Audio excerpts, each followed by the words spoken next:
अवधूत चिंतन श्री गुरुदेव दत्त। हरि ओ हरि ओ। આપણે સંત ચરિત્રો અંતર્ગત નડિયાદના સંત પૂજ્ય શ્રી મોટા એમનું જીવન ચરિત્ર શ્રવણ કરી રહ્યા છે। ગત પ્રવચનમાં આપણે જોયું કે તેમને સાકોરીના ઉપાસની બાબા જાતે થઈને મળવા આવ્યા અને સાધના અંતર્ગત કેટલાક વિઘ્નોને એમણે દૂર કર્યા અને એમ પણ કહ્યું કે તું મારા સ્થળે આવીને મને મળ। એના પછી છે ભજન એક જ પણ પરિણામ અલગ અલગ। એક દિવસ સવારે નિત્યક્રમ અનુસાર પૂજ્ય શ્રી મોટા હરિજન શાળામાં જવા માટે નીકળ્યા છે અને જતા આવતા તેઓ ભજન ગાતા ગાતા જતા આવતા હતા। આ એમનો સ્વભાવ હતો। તે પ્રમાણે તેઓ ભજન ગાતા ગાતા જઈ રહ્યા હતા અને કોઈ ચોક્કસ ભજન ચોક્કસ સ્થળે બોલવાનું એવો કોઈ તેમનો નિયમ ન હતો। તો મનમાં જે રીતથી એમને ભાવ પ્રગટ થાય એ રીતથી તેઓ કોઈ પણ ભજન કોઈ પણ સ્થળે તેઓ બોલતા હતા। તો હરિજન શાળા તરફ જતા રસ્તા ઉપર એક વૈષ્ણવ હવેલી સ્થિત હતી। નીચે મંદિર હતું અને તેની ઉપર તેના પુરોહિત કે મહારાજ શ્રી રહેતા હતા। તો હવેલીમાં વહેલી સવારે દર્શન માટે વૈષ્ણવોનું મોટું વૃંદ ત્યાં હાજર હતું। તે દિવસે પૂજ્ય શ્રી મોટા એ શાળામાં જતા હતા। તું વૈષ્ણવ થયો નથી, હરિજન થયો નથી અને શા માટે અહંકાર અને ગુરુમીમાં ફરતો રહે છે? આવા પ્રકારની ભાવના જે ભજનમાં હતી એ ભજન તેઓ ગણગણતા જતા હતા। આપણે ક્યાંથી જઈ રહ્યા છીએ તેનું તેમને ભાન ન હતું અને પોતાની મસ્તીમાં જ તેઓ ભજન ગાતા ગાતા જઈ રહ્યા હતા। વૈષ્ણવ હવેલી આવી તો તે વૈષ્ણવ હવેલીમાં તો ઘણા બધા વૈષ્ણવ હતા। તો તે પૈકી એક વૈષ્ણવે આ ભજન સાંભળ્યું અને તેના મનમાં પુષ્કળ ક્રોધ ઉપજ્યો છે। તે વૈષ્ણવને એમ લાગ્યું કે આ વ્યક્તિ મને ઉદ્દેશીને જ આ ભજન ગાઈ રહ્યો છે કે તું વૈષ્ણવ નથી, તું હરિજન નથી, તું વૈષ્ણવના નિયમો પાળતો નથી। તો આવું સમજીને તે માણસ ગુસ્સેથી પૂજ્ય શ્રી મોટા તરફ દોડતો દોડતો આવે છે અને તેમણે બે તમાચા પૂજ્ય શ્રી મોટાને માર્યા છે। તો અચાનક આ પ્રાપ્ત થયેલો તમાચાનો પ્રસાદ સ્વીકારીને પૂજ્ય શ્રી મોટા તો આશ્ચર્યચકિત થઈ ગયા અને આ મનુષ્ય એટલે કે વૈષ્ણવ આપણને શા માટે મારે છે તેનું તેમને કઈ સમજ પડી નહીં। તે ગુસ્સે થયેલા વૈષ્ણવનો ક્રોધ હજુ પણ શમ્યો ન હતો અને તેને ગુસ્સામાં જ પૂછ્યું, એક અપશબ્દ બોલીને પણ, કે સવારે સવારે તું વૈષ્ણવોની આ પ્રકારે નિંદા કરે છે અને જાણી જોઈને તું અમને ચીડવવા માટે જ આ ભજન હવેલી સામે આવીને ગાઈ રહ્યો છે। તો શું તું પોતાને મોટો વૈષ્ણવ સમજી રહ્યો છે? પૂજ્ય શ્રી મોટા વૈષ્ણવની વાતો સાંભળીને શાંતપણે હાથ જોડીને કહેવા લાગ્યા કે સાહેબ, તમને સંબોધીને આ કઈ મેં ભજન ગાયું નથી। હું તો પોતાની જાતને સુધારવા માટે મારા મનને ઉદ્દેશીને આ હું ભજન ગાઈ રહ્યો હતો અને તે પણ આજે જ આ ભજન હું ગાઈ રહ્યો છું અથવા વૈષ્ણવ હવેલી સામે ગાઈ રહ્યો છું એમ નથી। ઘણા દિવસોથી આ ભજન મારા મનને ઉદ્દેશીને મારા મનને સુધારવા માટે હું આ ગાઈ રહ્યો છું. આથી તે અંગે તમે કોઈ પણ ગેરસમજ કરશો નહીં. એ વૈષ્ણવ હતો, ગુસ્સામાં હતો, તો બબડતો ત્યાંથી નીકળી ગયો છે. પૂજ્ય શ્રી મોટાએ એ વૈષ્ણવ હવેલીના પ્રભુને બહારથી જ માનસિક રીતે નમસ્કાર કર્યા અને તેઓ સ્કૂલ તરફ જવા માટે ભજન ગાતા નીકળી ગયા છે. પ્રભુજીએ આપણી આ પરીક્ષા જોવા માટે જ આવો પ્રસંગ ઉદ્ભવ્યો હશે અને એમાંથી પણ આપણે કંઈક બોધ લેવો જોઈએ. આપણી જે સ્થિતપ્રજ્ઞતા છે, મનની ક્ષમતા છે, એની પરીક્ષા જ ઈશ્વરે આપણા પાસે કરાવી હશે એમ તેમણે પોતાના મનને સમજાવ્યું અને આ રીતથી જે ન ગમતું આવું કૃત્ય થયું હોવા છતાં તેમનું મન એકદમ શાંત હતું. કેટલાક દિવસ આ રીતથી જ પસાર થઈ ગયા અને તેમનો નિત્યક્રમ ચાલુ જ હતો. ઉપાસની મહારાજ હું નડિયાદમાં જે આગમન થયું તેને પણ ઘણા દિવસો પસાર થઈ ગયા હતા. હાલમાં તેમને વારંવાર એ દિગંબર અવસ્થાના અવધૂતના દર્શન વારંવાર થતા હતા. તેમનું મન શિરડી નજીક આવેલા સાકોરી ગામે જવા માટે હંમેશા ઉત્સાહિત હતું, જવા માટે તૈયાર હતું, પરંતુ પૈસાની વ્યવસ્થા તેમને પાસે ન હતી અને તેમણે સાકોરી બાબા સાથે નિયમ કર્યો હતો કે તમારા સ્થળે આવવા માટે જો પૈસાની વ્યવસ્થા થાય તો જ હું તમારી પાસે આવી શકીશ. તે સમયે ઈસવીસન 1928 નો સમય ચાલી રહ્યો હતો. બારડોલીનો સત્યાગ્રહ મોટા પાયે શરૂ થવાનો હતો અને સ્વયંસેવકોની યાદીમાં પૂજ્ય શ્રી મોટાએ પોતાનું નામ પણ નોંધાવ્યું હતું. બારડોલીમાં તેમને જવાનું હોવાથી તેનું પત્ર તે જ દિવસે તેમને મળ્યો હતો કે તમારે બારડોલી હાજર થઈ જવાનું છે. આથી હરિજન શાળામાં તેઓ જવા નીકળ્યા અને ભજન ગાતા તેઓ વૈષ્ણવ હવેલી નજીકથી પસાર થઈ રહ્યા હતા. યોગાયોગથી તેમના મુખ દ્વારા તે દિવસનું જ ભજન, તું વૈષ્ણવ થયો નથી, તું હરિજન થયો નથી, તો અહંકારમાં અને ગર્વથી તું કેમ ફરી રહ્યો છે, આ ભજન તેઓ ગાઈ રહ્યા હતા. એટલામાં એક વૈષ્ણવ ભક્ત દોડતો તેમની નજીક આવ્યો છે અને તેમણે પૂજ્ય શ્રી મોટાના હાથમાં 45 રૂપિયા મૂક્યા છે. શ્રી મોટા આશ્ચર્યચકિત થયા અને તેમણે એ વૈષ્ણવને પૂછ્યું કે ભાઈ, આ રકમ શા માટે છે અને મને તમે શા માટે આપી રહ્યા છો?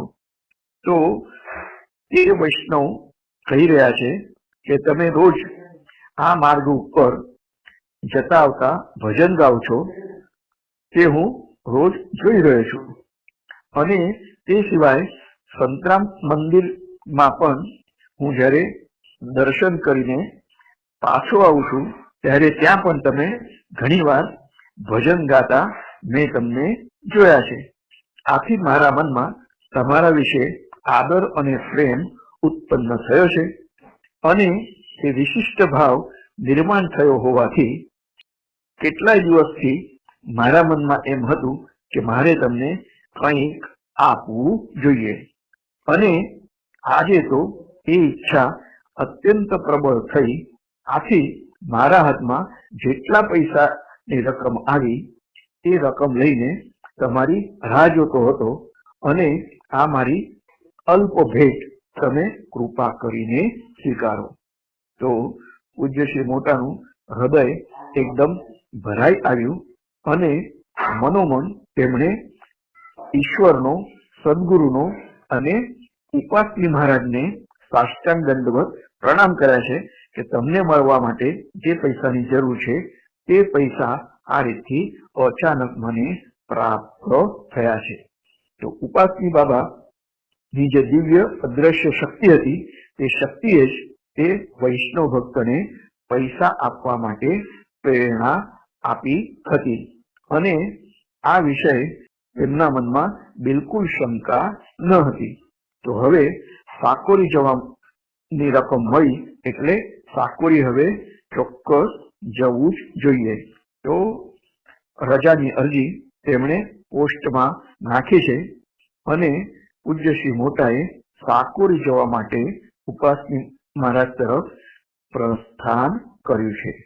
તો પૂજ્ય શ્રી મોટા અને એમના જીવનમાં અનેક ચમત્કારિક પ્રસંગો બન્યા, પરંતુ સંતો પુરુષોનો, સંત એટલે કે જેમનો સ્વભાવ શાંત હોય, તો કોઈ માણસ ગુસ્સો કરે તો પણ એમનું મન શાંત જ છે, એમના પ્રત્યે કોઈ પણ દુર્ભાવના એમના મનમાં નથી હોતી અને કોઈ માણસ એમના પર પ્રસન્ન થાય, એમને કોઈ ભેટ આપે છતાં તેઓ એ પરમેશ્વરનો જ આભાર માનતા હતા.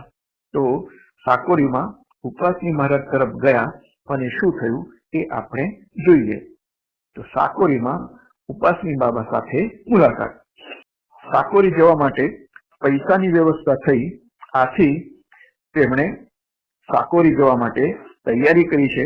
યોગ્ય તે સામાન તેમની સાથે લીધો છે અને સાકોરી પહોંચીને સ્નાન કરીને શ્રી મોટા ઉપાસની મહારાજના દર્શન કરવા માટે ગયા. તે સમયે ઉપાસની બાબા લાકડાનું એક મોટું પિંજરું હતું, એમાં હંમેશા તેઓ બેસી રહેતા હતા. એક 13-14 વર્ષની કન્યા એ બાબાની સેવામાં હતી. તો તે કન્યાનું નામ ગોદાવરી માતા છે એમ પૂજ્ય શ્રી મોટાએ જાણ્યું અને પાછળથી તેઓ ગોદાવરી માતા તરીકે પ્રસિદ્ધ થયા અને તેઓ આશ્રમનો વહીવટ પાછળથી સંભાળતા હતા. પૂજ્ય શ્રી મોટાએ ઉપાસની બાબા પાસે જઈને સાષ્ટાંગ દંડવત પ્રણામ કર્યા અને ઉપાસની બાબાએ તેમને લાકડાના પિંજરા નજીક બેસવા માટે આજ્ઞા કરી છે. તો પૂજ્ય શ્રી મોટા લાકડાના પિંજરા નજીક ઉપાસની બાબા નજીક બેઠા છે અને પોતાની નિત્ય સાધનામાં તેઓ કરવા લાગ્યા છે. તો નામસ્મરણ અને અંતઃકરણ પૂર્વક ઈશ્વરને બોલાવવા, પ્રાર્થના કરવા ઇત્યાદિ. 5-6 કલાક આ રીતથી પસાર થઈ ગયા અને એ પછી પૂજ્યશ્રી મોટાને લઘુશંકાની ભાવના થઈ, આથી તેમણે ઉઠવાનો પ્રયત્ન કર્યો છે, પરંતુ તેમનાથી ઉઠી શકાયું નહીં અને બેસી બેસીને તેમના પગ પણ અકળાઈ ગયા છે અને તેમના પગમાં બિલકુલ હાલચાલ ન હતી. સમગ્ર શરીર જાણે કે તેમની આજ્ઞામાં ન હતું અને એકદમ નિષ્ક્રિય થઈ ગયેલું હતું. તેઓ વિચારમાં પડ્યા કે આમ કેમ થયું છે. ઉપાસની બાબાએ આજ્ઞા કરી હતી તે જગ્યામાં બેસીને તેઓ હાથ પગ હલાવી શકતા હતા, પરંતુ ત્યાંથી ઉઠીને દૂર જઈ શકતા ન હતા. તેમણે પ્રયત્ન કરી જોયો કે ગમે તેમ કરીને સરકીને પણ દૂર જઈ શકાય, તો તેમ પણ તેઓ કરી શક્યા નહીં અને તેમના સમગ્ર ભૌતિક શરીર ઉપર ઉપાસની બાબાનો કંટ્રોલ હતો એમ તેમણે અનુભવ્યું છે. તો આ કંઈક એક વિચિત્ર અનુભવ છે તેમ પૂજ્ય શ્રી મોટાએ જાણ્યું છે અને ફરી પાછા સાધનામાં તેઓ રત થઈ ગયા છે. તો 2-2.5 કલાક ફરી પાછા પસાર થયા અને હવે તો માત્ર તેમને લઘુશંકા માટે જવું જ પડે. આથી તેમણે વિચાર કર્યો કે આવી પરિસ્થિતિમાં મારે શું કરવાનું. તેમણે ફરી પાછું ઉઠવાનો કે હાલચાલ કરવાનો પ્રયત્ન કર્યો, પરંતુ શરીર એક અદ્રશ્ય શક્તિ દ્વારા એ વર્તુળાકાર જમીનની અંદર જ એ સ્થિત રહે એવું તેમણે જાણ્યું છે. આમ સાથી થાય છે તેને પણ તેઓ સમજી શક્યા નહીં. તો નામસ્મરણ, પ્રાર્થના અને ધ્યાનમાં તેઓ મગ્ન થયા અને પછી એમને લાગ્યું કે આ બધી જ કરામત એ ઉપાસની મહારાજની શક્તિની છે અને કોઈ નિશ્ચિત ધ્યેય પ્રાપ્ત કરવા માટે આ વિશિષ્ટ યોજના ઉપાસની મહારાજે કરી હોય તેમ તેમને લાગ્યું છે. આ વિશે તેમને જ્ઞાન થતા તે પવિત્ર જગ્યામાં લઘુશંકા કરવી કે કેમ, અને છતાં જો થઈ જાય એ કોઈ વિશિષ્ટ સાધના માટે શરીરના જે દૂષિત દ્રવ્યો છે તો એ દ્રવ્યને દૂર કરવા માટેની આ ઉપાસની બાબાની કંઈક યોજના હોય એમ તેઓ જાણ્યા છે. પછી તો જાણે કે પાણીની મોટી ધાર લાગી હોય તેમ તેમને લઘુશંકા થવા લાગી. તે પછી તો તેમને શૌચ એટલે કે ઝાડો પણ થવા માંડ્યો અને તેના ઉપર એમનો કોઈ જ કંટ્રોલ રહ્યો નહીં. તો મલમૂત્રનો ત્યાગ એ સંતના સામે જ તેઓ બેસીને કરતા હતા તેનું તેમને આશ્ચર્ય અને ક્ષોભ પણ થયો છે, પરંતુ તેના ઉપર તેમનો પોતાનો બિલકુલ કંટ્રોલ ન હતો. તો અમુક પ્રકારની સાધના હોય છે તો તેમાં સૂક્ષ્મ રીતે શરીરની અંદર રહેલો જે સ્થૂળ કચરો છે તો એ આને દૂર કરવાનો, તેના થકી આપણું શરીર સ્થૂળ અને સૂક્ષ્મ બંને પવિત્ર અને શુદ્ધ થઈ જાય છે. તો તેવી પ્રક્રિયા આ ઉપાસની મહારાજની લીલા થકી બની છે. ઉપાસની બાબાના દર્શન કરવા આવેલા જે ભક્તો છે તેઓ આ બધું જોઈને ખૂબ જ ગુસ્સે થતા અને તે લોકો પૂજ્ય શ્રી મોટાને દૂરથી પથરા પણ મારવા લાગ્યા છે કે સાલાને મારો અને પોતાને બાબા કે યોગી થવું છે એના માટે આ વ્યક્તિ નાટક કરે છે. અને કેટલાક લોકો તો એમ પણ કહેવા લાગ્યા કે હરામખોરને ઊંચકીને દૂર ફેંકી દો. અને ત્રીજો પણ એમ કહેવા લાગ્યો પણ તે વ્યક્તિની નજીક જવાની હિંમત કોઈનામાં થતી ન હતી, કારણ કે બાજુમાં ઉપાસની બાબા બેઠા હતા અને તેઓ કઈ આ વિશે બોલતા ન હતા. મલમૂત્રો શરીરની બહાર આવવાનું પ્રમાણ હવે તો ખૂબ જ વધી ગયું હતું. તો કેટલોય જૂનો કચરો એ શરીરની અંદરથી બહાર નીકળી રહ્યો હતો અને શ્રી મોટાના બધા કપડા એનાથી લદબદ થઈ ગયા છે અને લગભગ 4 ફૂટ એમની આજુબાજુની જગ્યા એ મલમૂત્રથી ભરાઈ ગઈ છે. આ બધી પરિસ્થિતિના સાક્ષી ઉપાસની મહારાજ પણ હતા અને તેઓએ એક શબ્દનો પણ ઉચ્ચાર કર્યો નથી કે તું અહીંયા ગંદકી કેમ કરે છે અથવા ઉઠીને જતો હોય. એટલે કે એમની દિવ્ય શક્તિ દ્વારા આ કંઈક થઈ રહ્યું હતું. ત્યાં ઉપાસની બાબાની સેવામાં રહેલી જે કન્યા હતી ગોદાવરી, તો તે માત્ર લોકોને સમજાવતી હતી કે તમે આ વ્યક્તિ ઉપર પથ્થરનો પ્રહાર કરશો નહીં. આ કંઈક એક પ્રકારની સાધના હોવી જોઈએ. તો આ રીતથી તે લોકોને પ્રાર્થના કરતી હતી. પણ જે લોકો સમજુ હતા તેઓ સમજતા હતા અને જે લોકો સમજુ ન હતા તો તેઓ આ રીતથી ખોટો ગુસ્સો પ્રદર્શિત કરતા હતા. તો 4-5 દિવસ સુધી આવો પ્રકાર ચાલ્યો છે અને શરીરમાંથી એટલો બધો મળ બહાર નીકળ્યો છે અને તેમનું શરીર એકદમ શુદ્ધ થઈ ગયું છે.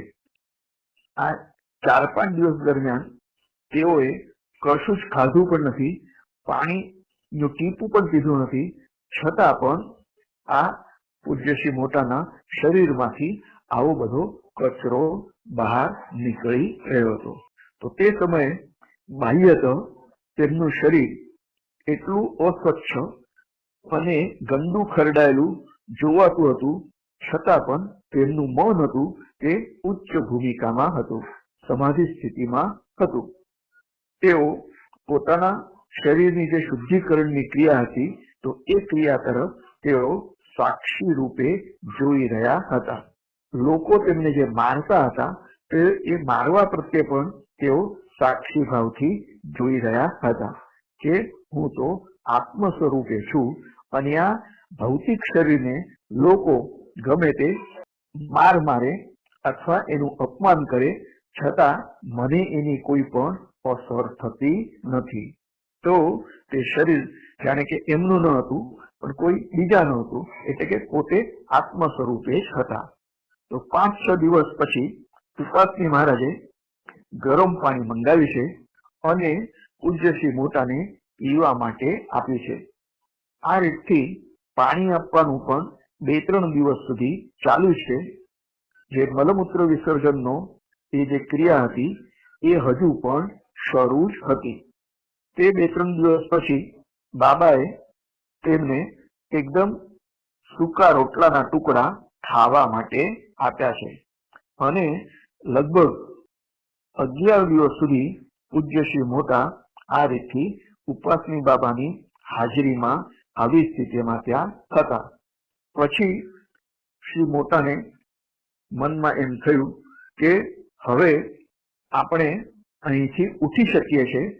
તો દૂર જઈને જે ગંદકીથી લથબથ થયેલું તેમનું શરીર હતું અને બધા કપડા હતા તે તેમણે ત્યાં કાઢી નાખ્યા છે, શરીરને સ્વચ્છ કર્યું છે અને લંગોટી પહેરીને ગમેલામાં આ બધી ગંદકી અને કપડા મૂકીને ઉપાસની બાબાના પિંજરા નજીકની બધી જ જગ્યા વ્યવસ્થિત સાફ કરી છે અને એ જગ્યાને પાણીથી ધોઈને પછી ભીના કપડાથી લૂછી પણ કાઢી છે.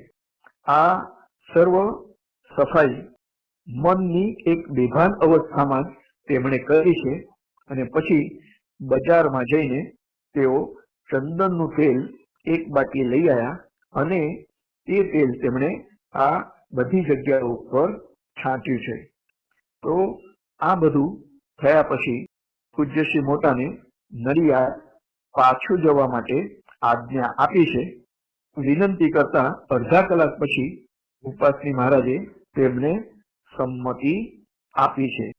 તેમણે એમ પણ કહ્યું કે હવે તારી આ સ્થિતિ કાયમ આ રીતની રહેશે, એટલે કે સાક્ષી ભાવની. તો પૂજ્યશ્રી મોટા તેમના જે સૌ પ્રથમ ગુરુ મહારાજ કેશવાનંદજી એટલે કે ધુનીવાલે દાદા એમની પાસે તેઓ જતા ત્યારે ઘણી વખત તેમણે ધુનીવાલે દાદાના મુખથી આવા વાક્યો સાંભળ્યા હતા કે હું સાઈબાબા છું, હું તાજુદ્દીન બાબા છું, હું ઉપાસની મહારાજ છું, હું અક્કલકોટ સ્વામી છું, એમ ધુનીવાલે દાદા બોલતા હતા. તો અને પછી પૂજ્યશ્રી મોટાના જીવનમાં આ બધા જ સિદ્ધ મહાત્માઓના પ્રત્યક્ષ તેમને દર્શન થયા છે અને આ બધા જ સંતોએ તેમને માર્ગદર્શન પણ કર્યું છે અને ધ્યેય સિદ્ધિ માટે પણ તેમણે દિવ્ય મદદ કરી છે. તો સદગુરુની વાણીમાં અર્થ હોય છે, પરંતુ તે સમજતા આપણને ઘણીવાર કેટલાય વર્ષો વીતી જતા હોય છે. તો શરીરને એમાં પણ સ્થૂળ શરીર અને સૂક્ષ્મ શરીરને શુદ્ધ કરવાની આવી કેટલી પ્રક્રિયાઓ હોય છે અને એ પ્રક્રિયા ઉપાસની મહારાજે તેમની સમક્ષ આ પૂજ્યશ્રી મોટાની કરી આપી છે. તો પૂજ્યશ્રી મોટા અને એમના જીવનમાં જે અનેક ચમત્કારિક પ્રસંગો થયા અને જે અનેક સિદ્ધ મહાત્માઓ તેમને મળ્યા, તો એ વિશે આપણે ક્રમશઃ શ્રવણ કરીશું. અત્યારે આટલું જ. અવધૂત ચિંતન શ્રી ગુરુદેવ દત્ત. હરિ ઓમ. હરિ ઓમ. હરિ ઓમ.